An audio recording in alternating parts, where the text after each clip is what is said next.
What's up, Thrashers, and welcome back once again to the Thrash Maniac 99 YouTube channel, and I am back with yet another album review, and today, talking about probably the biggest release coming out this weekend, and that is the latest offering from Helloween, Giants and Monsters.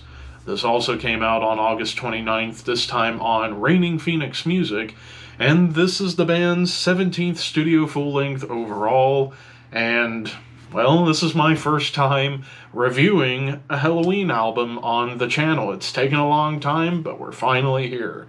Of course, I know about Helloween. I have a few of their albums. I have the Keeper albums, Better Than Raw. I think I have Walls of Jericho. If I don't, I need to get that one. But yeah, I mean, who doesn't know Helloween? I mean, they're arguably the pioneers of power metal, but also like the whole German speed metal scene as well, because, I mean, magazines and critics called them Iron Maiden on speed. Couldn't be more appropriately nicknamed for Helloween, being Iron Maiden on speed, especially if you listen to the Keeper albums. But yeah, like, as far as like my history with this band, it was mainly those albums, like the first three, which were like the best of the best for a lot of people. Of course, I've heard stuff like little bits here and there, but never really listened to much past the Keeper albums. But here I am with this new album, and, well, this is a big one. This is a big one, not only because it's 7 guys in the band, 3 vocalists, 3 guitarists, so on and so forth. Like, we get Kai Hansen and Michael Kiske back. Well, they've been back for about 8 years, I think. But this is the second album back with those two.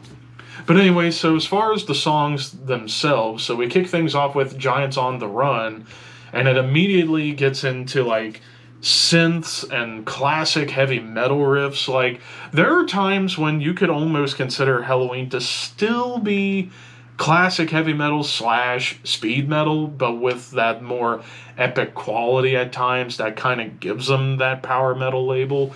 But this song certainly kind of harkens back to the 80s a little bit, but it's a little darker, or actually it's much darker in tone. After all, it's anything in E flat sounds evil and dark no matter what it is.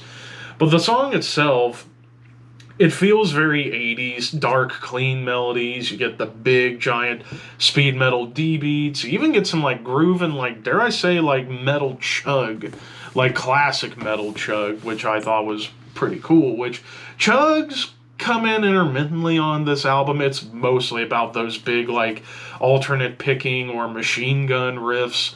But, dare I say, the production on here definitely has an old school sound to it. It's gritty. It definitely sounds straight out of the 80s. Like, the drums sound natural, even though I'll touch more about the production later on. But yeah, it was a great way to open the album. And then, for the most part, you get, like, a lot of ebb and flow with the songs. Like, you get songs that can go between 6 and 8 minutes, and then songs that mostly stick into 3 to 4 minute range. So you get a lot of dynamic going on here. Like, tracks like Savior of the World and We Can Be Gods definitely feel like straight up classic Helloween. Like, Savior of the World, big D beats, there's a lot of triumphant energy going on. And I gotta say, a lot of the choruses on this album are huge. Like, the choruses are just massive on here, whether it be in the riff department or more especially in the vocals. Like, you get Andy Darris, who had been in the band since the early 90s, and Michael Kiske and Kai Hansen. And you can definitely tell, like, Kai and Michael are the ones that sound a little bit similar, although Michael, I would say, is a little bit better. And then Andy's got his own distinct delivery, which is a little grittier sounding.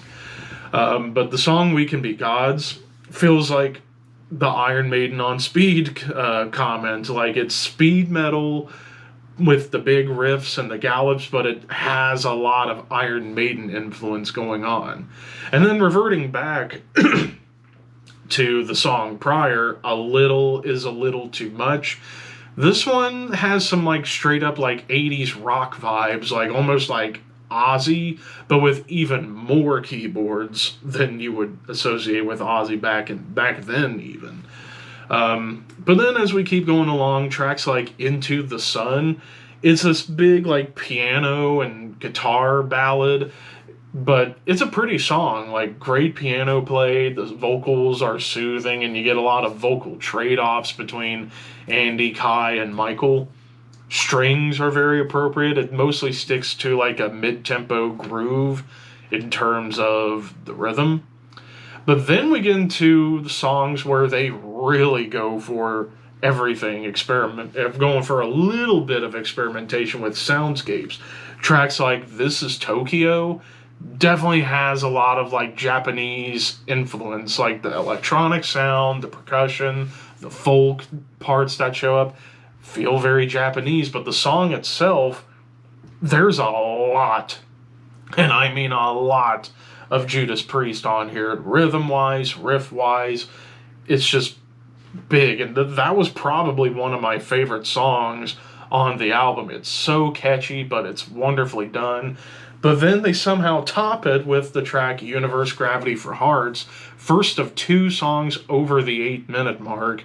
And man, this song just goes for even more, like somber, clean melodies, powerful vocal hooks, more aggressive riffing and rhythms, like definitely straight up like early Helloween, like Walls of Jericho era Helloween coming up here. But dare I say, it'll slow down to almost doom metal territory here and there, and even some cool bass groove, huge gallops.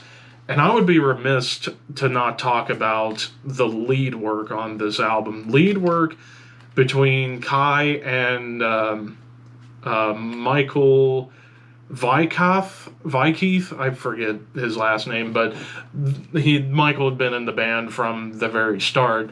But yeah, you get these like great lead trade-offs and harmonies and shred and feeling across the entire album. Like you get phenomenal guitar work from all three guys, Sasha being another one. So all three players do an excellent job when it comes down to the lead work and the trade-offs, the harmonies, the melodies, the riffs, the whole 9 yards. Hand of God and Under the Moonlight, which kind of sit in between the two long tracks, but Hand of God is mostly like this big, like mid-tempo celebratory song, and then Under the Moonlight brings back more of those like 80s rock vibes, bringing in some Ozzy vibes again. But then the closer, Majestic, the other 8-minute song, and man, there's even more going on, like a big bass and clean guitar strum with spoken word and synths.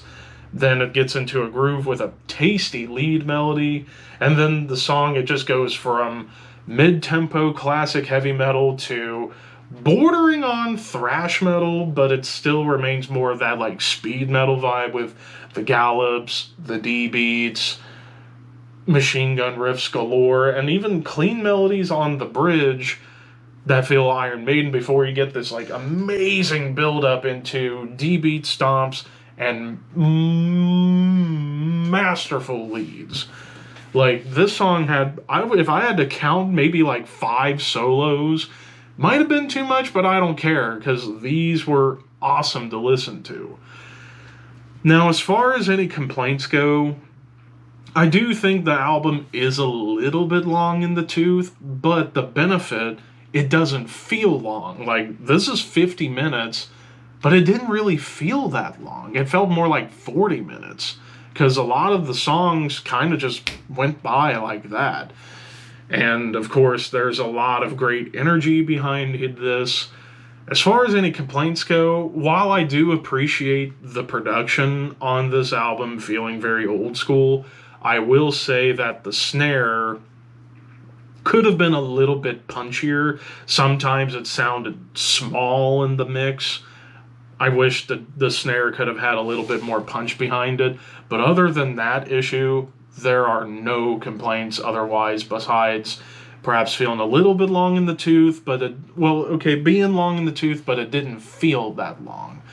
And I do wish the drums could have sounded a little bit better, and Maybe it's just growing pains from having to get used to having a lot of changes. So overall, I'm going to give this 4 out of 5. I thought this was a great album for the most part. It was fun to listen to. Even though I'm not the world's biggest power metal fan, I definitely do appreciate it.